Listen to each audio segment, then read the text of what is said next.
இன்னைக்கு உலக செய்திகளில் பிரேக்கிங் நியூஸ் அப்படின்னு அதிகமாக அடிபடுறது எதுன்னா ஸ்ட்ரைட் ஆஃப் ஹர்முஸ், அதாவது அந்த ஹர்முஸ் நீர் ஜலசந்தி அப்படிங்கிறதும் கார்க் தீவு அப்படிங்கிற இந்த ரெண்டு வார்த்தைகள் தாங்க. உலக சட்டாம்பிள்ளை, உலக போலீஸ்காரர் டொனால்ட் ட்ரம்புக்கு இன்னைக்கு டேட்டில் டிக்ஷனரியில் பிடிக்காத ரெண்டு வார்த்தை இருக்குன்னா அது ஸ்ட்ரைட் ஆஃப் ஹர்முஸ் அண்டு அந்த கார்க் ஐலண்ட். இந்த ரெண்டு தான் பிடிக்கவே பிடிக்காது. அந்த வார்த்தை கண்டாலே அவருக்கு அவ்வளவு ஒரு அலர்ஜிங்க.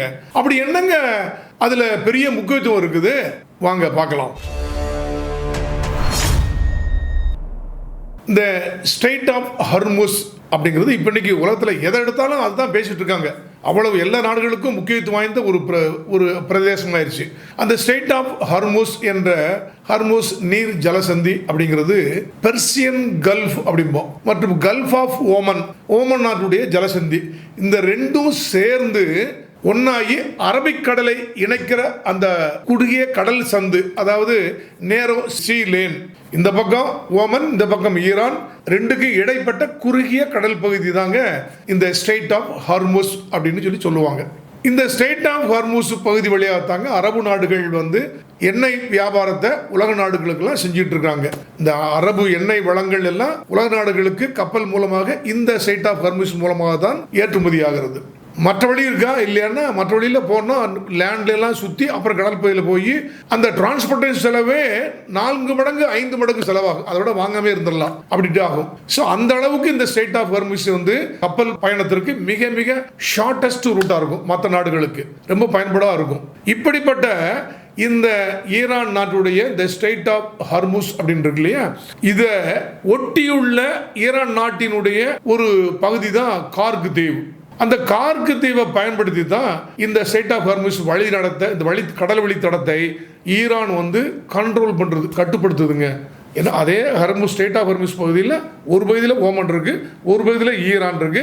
அந்த ஈரானுடைய பகுதி அங்கே ஒரு ஐலாண்டு, சின்ன ஐலாண்டு, கார்க் ஐலாண்ட் அப்படின்னு சொல்லுவாங்க. இந்த ஸ்ட்ரைட் ஆஃப் ஹர்முஸ் அந்த கார்க் ஐலாண்ட் ரெண்டுமே இன்னைக்கு அமெரிக்காவுக்கு சிம்ம சொப்பனமா போயிடுச்சுங்க. இந்த இஸ்ரேல் அமெரிக்கா ரெண்டுமே சேர்ந்து ஈரான் மீது போர் தொடுத்து அடின்னு அடிச்ச பிறகு அந்த போருக்கு பின்னாடி ஈரான் என்ன பண்ணுச்சு, நீங்க என்னை தேவையில்லாம அடிக்கிறீங்க, நான் இந்த ஸ்ட்ரைட் ஆஃப் ஹர்முஸை நான் மூடுறேன், இந்த பக்கம் ஒரு கப்பல் போகக்கூடாது. அரபு நாடுகள்லாம் உங்களுக்கு சப்போர்ட் பண்றாங்கல்ல, அந்த அரபு நாடுகளுடைய எந்த எண்ணெய் கப்பலும் இந்த வழியா போகக்கூடாது, நான் மூடுறேன், அடியில் பூரா கண்ணி வச்சிருக்கேன், ஏதாவது வந்தனா அவ்வளவுதான், தகர்க்கப்படும் அந்த கப்பல் அப்படின்னு சொன்னாங்க. மீறி வந்த 2-3 கப்பலையும் கண்ணி வச்சு அல்லது வேற மாதிரி அடிச்சு தகர்த்துட்டாங்க, தீப்பத்தி எரிஞ்சு போயிருச்சு. ஸோ உலக நாட்டுடைய குரூட் ஆயில் மற்றும் இந்த எல்பிஜி இருக்கு பாருங்க, விநியோகம் பூரா எல்லாமே முடங்கி போச்சுங்க. ஈரான் வாருக்கு முன்னாடி இந்த குரூட் ஆயில் அப்படின்றது ஒரு பேரலுக்கு $73 அமெரிக்க இருந்தது. இப்போ இன்னைக்கு டேட்ல ஒரு பேரல் குரூட் ஆயில் $106 வந்துருச்சு. இது இப்படியே கண்டினியூ பண்ணா இன்னும் ஒரு வாரத்தில் $200 வந்துடும் அப்படின்னு எல்லாருமே சொல்லிட்டு இருக்காங்க. ஆக இப்படிப்பட்ட ஸ்ட்ரைட் ஆஃப் ஹர்முஸை ஈரான் முடக்கி மூடி யாரும் போகக்கூடாதுன்னு சொன்னா கூட கடந்த 14/3/2026 அன்னைக்கு இந்தியா, எனது நண்பன், இந்தியாவை சேர்ந்த 2 எல்பிஜி கப்பல்கள், அதாவது சிவாலிக் மற்றும் நந்ததேவி, இந்த 2 கப்பல் நீங்க போகலாம், ஏன்னா இந்தியாவுக்கு எந்த ஒரு ஷார்டேஜ் வரக்கூடாது அப்படின்னு சொல்லி ஈரான் அலோவ் பண்ணி அது இப்போ வந்துருச்சுங்க. அதனால தான் நமக்கு இப்போதைக்கு எல்பிஜி ஒன்றும் ஒரு பற்றாக்குறை இல்லாமல் நம்ம இருக்கிறோம். இப்படிப்பட்ட சூழ்நிலையில் இந்த ஸ்ட்ரைட் ஆஃப் ஹர்முஸ் ஈரான் தனது அப்சல்யூட் கண்ட்ரோலில் வச்சிருக்கு அப்படின்னா அதுக்கு காரணமே அதை ஒட்டி வந்த இந்த ஈரானுடைய கார்க் தீவு தான். அங்கதான் ஈரானுடைய படைபலம் அதிகமாக இருக்குது. நீளமான விமான ஓடுதளம் இருக்குது, ஃபைட்டர் ஜெட்ஸ் இருக்குது, மிசைல்ஸ் ஸ்டோரேஜ் டிப்போட் இருக்கு, நிறைய ட்ரோன்ஸ் வச்சிருக்காங்க. அதை வச்சு தான் பயமுறுத்தி அந்த ஹர்முஸ் ஸ்ட்ரைட்டை அவங்க கண்ட்ரோல்லே வச்சிருக்காங்க. அதனால என்ன பண்றீங்க, நீங்க கார்க் தீவையை அடிச்சு சின்னமரமாக்குறேன் அப்படின்னு சொல்லி தான் அமெரிக்க பிரசிடென்ட் டொனால்ட் ட்ரம்ப் 14/3/2026 அன்னைக்கு உலகத்திலேயே மிகப்பெரிய ஒரு தாக்குதல் இன்னைக்கு நடத்த போறேன் அப்படின்னு சொல்லிட்டு அமெரிக்காவும் இஸ்ரேலும் சேர்ந்து மூர்க்கத்தனமா ஈரானை சேர்ந்த அந்த ஸ்ட்ரைட் ஆஃப் ஹர்முஸ் பக்கத்தில் உள்ள கார்க் தீவை தாக்குன்னு தாக்குனாங்க. அது முடிஞ்ச உடனே அமெரிக்க பிரசிடென்ட் பேட்டி கொடுத்தார், டோட்டலி ஆப்லிட்ரேட்டட், அங்க ஒன்னும் இல்லைங்க, எல்லாத்தையும் அடிச்சு உடைச்சிட்டான், இனிமேல் அந்த ஸ்ட்ரைட் ஆஃப் ஹர்முஸ்க்குள்ள எந்த கப்பலும் போகலாம், ஒரு ஆபத்தும் கிடையாது அப்படின்னு சொல்லி அவர் பெருமையாக ஒரு ஸ்டேட்மெண்ட் விட்டார். ஆனால் ஈரான் எங்கெங்கேயோ மிசைலையும் ட்ரோனையும் ஒழிச்சு வச்சிருக்காங்க. அது அமெரிக்காவுக்கு தெரியல, இஸ்ரேலுக்கு தெரியல. அதை வச்சு ஒரு மிரட்டு, எங்க எவனாவது ஒரு கப்பல் நீங்க வந்துரு பார்ப்போம், ஒன்றும் தப்பிக்காதீங்க அப்படின்னு சொல்லி அந்த ஸ்டேட் ஆஃப் ஹர்முஸை மூடி மிரட்டி எந்த கப்பலும் போடாம ஈரான் செஞ்சிட்டாங்க. ஈரான் மிகப்பெரிய ஒரு மிரட்டல், கண்ணிவெடி மிரட்டல்ல அமெரிக்கா உட்பட எல்லா நாடும் பயந்துருச்சு. ஆக அந்த கார்குதீவுடைய முக்கியத்துவம் என்னங்க? அப்படி ஏங்க அமெரிக்கா முதற்கொண்டு கார்குதீவை பார்த்து இவ்வளவு பயப்படுது அல்லது இவ்வளவு தாக்கி ஒழிக்கணும்னு அப்படி துடியா துடிச்சிட்டு இருக்கு அப்படின்னா, இந்த ஸ்டேட் ஆஃப் ஹார்மூஸ் அப்படிங்கிறது இல்லையா, அதை கண்ட்ரோல் பண்றது நம்ம ஏற்கனவே சொன்ன மாதிரி அதை பக்கத்தில் உள்ள ஈரானுடைய இந்த கார்க் தீவுடைய ராணுவ படை தான். கார்க் தீவை வந்து கிரவுன் ஜுவல் ஆஃப் ஈரான் அல்லது பேர்ல் ஆஃப் பெர்சியன் கல்ஃப் அப்படின்னு சொல்லுவாங்க. முன்னாடி அப்படிதான் சொல்லிட்டு இருந்தாங்க. இந்த கார்க் தீவை பற்றி சொல்லிட்டு இருந்தாங்க. இந்த கார்க் தீவுங்கிறது ஒரு சின்ன தீவுங்க. மொத்தமே 8 கிலோமீட்டர் நீளம் உள்ளது, 20 சதுர கிலோமீட்டர் பரப்பு அளவு உள்ளது, 25 முதல் 30 கிலோமீட்டர் ஈரானுடைய மெயின் கோஸ்ட் லைன் இருக்குல்ல, கடல் பகுதி, அந்த கோஸ்ட் லைன் மொத்தமா நீளமா 25 to 30 கிலோமீட்டர் தான் இது வருது. இந்த கார்க் தீவு என்பது வருகிறது. அப்படிப்பட்ட ஒரு குட்டி தீவாக இருந்தால் கூட அங்கே வந்து ஈரான் வந்து என்ன பண்ணுறதுன்னா, நிறைய மேசிவா oil tank, crude oil tank அங்கே நிறைய வச்சிருக்காங்க. ஏகப்பட்ட டேங்க் வச்சிருக்காங்க. அங்கே பாதுகாப்புக்காக வேண்டி அந்த கடல் பகுதியில் மிக நீளமான ஒரு சுவரை, சுற்றுச்சுவரை கட்டி பாதுகாப்பா அதில் வச்சிருக்காங்க. அதுல விமான ஓடுதளம், மிசைல்ஸ் எல்லாம் மறைச்சு வைக்கக்கூடிய அந்த டிபார்ட் மாதிரி ட்ரோன்ஸ் மறைச்சு வச்சிருக்கு. இப்படிலாம் இந்த கார்க் ஐலாண்டில் வச்சுட்டு இருக்காங்க. இந்த கார்க் ஐலாண்டை வந்து ஒரு ஃபர்பிடன் ஐலாண்ட் அப்படின்னு சொல்லுவாங்க. ஏன்னா இங்கே வந்து ஒரு டைட் மிலிட்டரி செக்யூரிட்டி உண்டு. எல்லாரும் போக முடியாதுங்க. ஒன்லி மிலிட்டரி பெர்மிஷன் கொடுத்தா மட்டும்தான் போக முடியும். என்டையர் கார்க் பகுதியும் நம்ம ஏற்கனவே சொன்ன மாதிரி IRGC சொல்லுவாங்க இல்லையா, அதாவது ஈரான் ரெவல்யூஷனரி காட் கோர் அப்படின்னு சொல்லி கொமேனி அவர்களுடைய புரட்சி படை அப்படின்னு இருக்கு, அவங்களுடைய முழு கண்ட்ரோல்ல இந்த கார்க் ஐலாண்ட் இருக்கிறதுனால வேற யாரும் பொதுமக்களில் யாரும் உள்ள செய்ய முடியாது. உள்ள என்ன நடக்குது அப்படிங்கிறது மிகப்பெரிய ஒரு ரகசியமா தான் அதை வச்சுட்டு இருப்பாங்க. அத்துமீறி யாரும் நுழையவே முடியாது, வேவு பார்க்க முடியாதுங்க. அப்படிப்பட்ட அந்த கார்க் தீவு இது 10வது நூற்றாண்டுகளில் இந்த பகுதி, கடல் பகுதியில் வந்து முத்துக்குளிக்க வருவாங்க இல்லையா, அவங்க ரெஸ்ட் எடுக்கிற ஒரு பகுதியாகவும், இந்தியாவிலிருந்து ஈரானுக்கு வியாபாரம் செய்ய வருகின்ற ட்ரேடர்ஸ் இருக்காங்களே, வியாபாரிகள், அவங்க வந்து ரெஸ்ட் எடுக்கிறதுக்காக வேண்டியும் இந்த கார்க் தீவை வந்து பயன்படுத்திட்டு இருந்தாங்க. ஹர்முஸ் ஜலசந்தி இருக்கு இல்லையா, அந்த ஜலசந்தி வந்து தண்ணீரினுடைய ஆழம் மிக அதிகம். ஏன்னா பெரிய பெரிய கப்பல்கள் வந்து ஈஸியாக போக முடியும். மல்டிபிள் ஷிப்ஸ், ஒரே நேரத்தில் பல எண்ணிக்கையிலான கப்பல்கள் அங்கே நின்று ஆயிலை வந்து லோட் பண்ண முடியும். சைமல்டேனியஸ்லி ஒரே நேரத்தில் பண்ண முடியும். அப்படிப்பட்ட வசதிகள் அங்கே இருக்குங்க.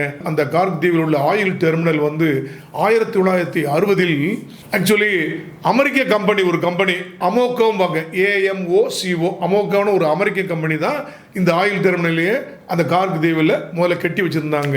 அப்போ வந்து ஈரானில் வந்து மன்னராட்சி நடத்திட்டு இருந்தது, அவங்க நல்லா அலோவ் பண்ணியிருந்தாங்க. 1979 இஸ்லாமிய புரட்சி வந்த பிறகு ஐதல் அலி கொமேனி அந்த முன்னாடி முதல் வந்த பிறகு அவர் ஆட்சிக்கு 1979 வந்து அப்புறம் 89 சரியான ஒரு கவர்மெண்ட்ல வந்தது. அப்போ உடனே இந்த ஈரான் ரெவல்யூஷனரி காட் கோர், இந்த புரட்சி படை அந்த கார்க் தீவை கைப்பற்றி அதில் உள்ள எண்ணெய் கிடங்குகளை எல்லாம், எண்ணெய் ஸ்டோரேஜ் இதெல்லாம் கைப்பற்றி தேசியமயமாக்கி விட்டாங்க. அமெரிக்காவுடைய கண்ட்ரோல் எல்லாம் போச்சு. அமெரிக்காவுக்கு அப்பவே கடுப்பு. அந்த மாதிரி சூழ்நிலையிலேயே அப்ப இருந்து சின்ன டொனால்டு ட்ரம்ப் இருக்கார்ல, வயசு சாதாரணமா பெரிய ஒரு இந்த மாதிரி பதவிகள்லாம் வராமல் இருக்கும்போது அப்பமே என்கிட்ட விட்டோம்னா நான் ஒரே ஒரு புல்லட் அடிச்சு கூட நானே போய் அந்த கார்க் தீவை பிடிச்சிட்டு வந்துடுவேன், நம்ம எண்ணெய் கப்பலை அவர் எப்படிங்க அரசுடைமையாக்கலாம் அப்படின்னு அப்பவே ஒரு கூட்டத்தில் டொனால்டு ட்ரம்ப் அவர்கள் பேசினாங்க. அப்படின்னா இப்போ எவ்வளவு கடுப்பா இருப்பாருன்னு நீங்க பார்த்துக்கோங்க.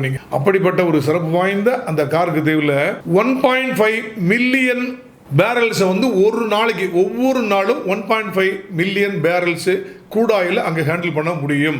அது மட்டும் இல்லாமல் அங்கே டோட்டலாக உள்ள ஸ்டோரேஜ் கெப்பாசிட்டி இருக்கு பாருங்க, 30 மில்லியன் பேரல்ஸ் க்ரூட் ஆயில வந்து அங்கே உள்ள டேங்க்ஸில் எப்பவுமே நம்ம சேமித்து வைக்க முடியுங்க. இதில் 8 கப்பல்கள் ஒரே நேரத்தில் வந்து அந்த கார்க் தீவில் வந்து பெர்த் பண்ணி அங்கே நங்கூரமிட்டு ஆயிலில் வந்து ஏற்றி லோட் பண்ணிட்டு வெளிநாடுகளுக்கு கொண்டு போக முடியும்.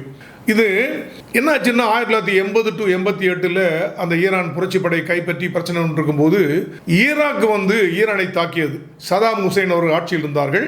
அப்போ என்ன பண்ணுவாங்க, கார்கு தீவை அடித்து அவர் முடமாக்கணும்னு சொல்லிட்டு ரொம்ப சேதப்படுத்திட்டார். அதுக்கப்புறம் புரட்சிப்படை ஆட்சிக்கு வந்த பிறகு அதை நேஷனலைஸ் பண்ணி அதை எல்லாத்தையும் சரி பண்ணி ரீபில்ட் பண்ணி அதை மெயின்லேண்டில் உள்ள மற்ற எண்ணெய் கிணறுகளுடன் எல்லாமே கனெக்ட் பண்ணி வச்சு எனி டைம் அங்கிருந்து மெயின்லேண்ட்ல இருந்து எல்லா அந்த க்ரூட் ஆயிலையும் இங்கே கொண்டு வந்து இங்கிருந்து அனுப்புற மாதிரி பண்ணிட்டாங்க. அப்படிப்பட்ட முக்கியத்துவம் வாய்ந்ததான் கார்கு தீவு. அதனால தான் அதை பாதுகாப்பதற்கு விமான ஓடுதளம், பெரிய பெரிய மிசைல் எல்லாமே வச்சுட்டு இருக்காங்க. அதை அடிச்சு உடைச்சோம்னா முதுகெலும்பு உடஞ்சிருந்துச்சு தான் டொனால்ட் ட்ரம்ப் 14/3/2026 அந்த கார்கு தீவை மூர்க்கமாக தாக்கினார். ஆனால் ஒன்றும் பண்ண முடியலைங்க. போன இந்த 2024 வருஷம் மட்டுமே இந்த கார்கு தீவிலிருந்து வெளிநாடுகளுக்கு க்ரூட் ஆயிலை ஈரான் ஏற்றுமதி செய்து ஏறத்தாழ $35.76 பில்லியன் அமெரிக்க டாலர் பிசினஸ் பண்ணி வருவாய் ஈட்டிருக்காங்க ஈரான். அப்படிப்பட்ட சிறப்பு வாய்ந்தது தாங்க இந்த கார்கு தீவு. இந்த கார்கு தீவையும் இந்த குறுகிய கடல்வழி பாதையான ஹர்முஸ் ஜலசந்தியையும் அமெரிக்கா கண்ட்ரோல் பண்ணவே முடியலைங்க. இப்போ அது ரெண்டும் அமெரிக்காவுக்கு ஒரு சிம்ம சப்பனமா ஆயிப்போச்சு. ஈரானை அடிச்சு துவம்சம் பண்ணிட்டோம், ஒண்ணுமே இல்லை சொல்றாங்க. ஆனா இந்த சின்ன 2 இடத்த கண்ட்ரோல் பண்ண முடியல. அங்க கப்பல் ஃப்ரீயா பாதுகாப்பா போறதுக்கு அலோ பண்ணவே முடியல. நான் என் போர்க்கப்பலை அனுப்பி நான் உங்களை எல்லாம் பாதுகாக்கணும்னு சொன்னார் டொனால்ட் ட்ரம்ப். இப்ப பயந்துகிட்டு ஏங்க எனக்கு எல்லாம் ஹெல்ப் பண்ண வாங்க, நேட்டோ நாடுகள், உலக நாடுகள், நீங்க எல்லாருமே அங்கிருந்து எண்ணெய் ஏற்றுமதிக்கு நீங்க தானே வாங்கிட்டு இருக்கீங்க, நான் கொஞ்சம் தானே வாங்குறேன். ஸோ எல்லாரும் போர்க்கப்பலை எனக்கு அனுப்பி துணை செய்யுங்க, நம்ம எல்லாரும் பாதுகாப்போம்னு கெஞ்சி கெஞ்சி கேட்கிறாரு. நேட்டோ நாடுகள் இருந்து ஒரு நாடு கூட நான் வர்றேன். இப்போ 5 நிமிஷம் முன்னாடி ஆஸ்திரேலியா பிரைம் மினிஸ்டர் சொல்லிட்டார், நோ நோ நோ, நீங்க என்ன சொன்னாலும் சரி இந்த ஹர்முஸ் ஜலசந்திக்கு எங்க போர்க்கப்பலை அனுப்ப மாட்டோம் அப்படின்ட்டாங்க. ஜப்பான் பிரைம் மினிஸ்டர் தகச்சி இன்னும் அந்த மாதிரி நாங்கள் ஒரு ஐடியா இன்னைக்கு இப்போ வரைக்கும் எடுக்கவே இல்லைங்க அப்படின்ட்டாங்க. இப்படி எல்லாருமே ஒதுங்கிட்டு இருக்காரு.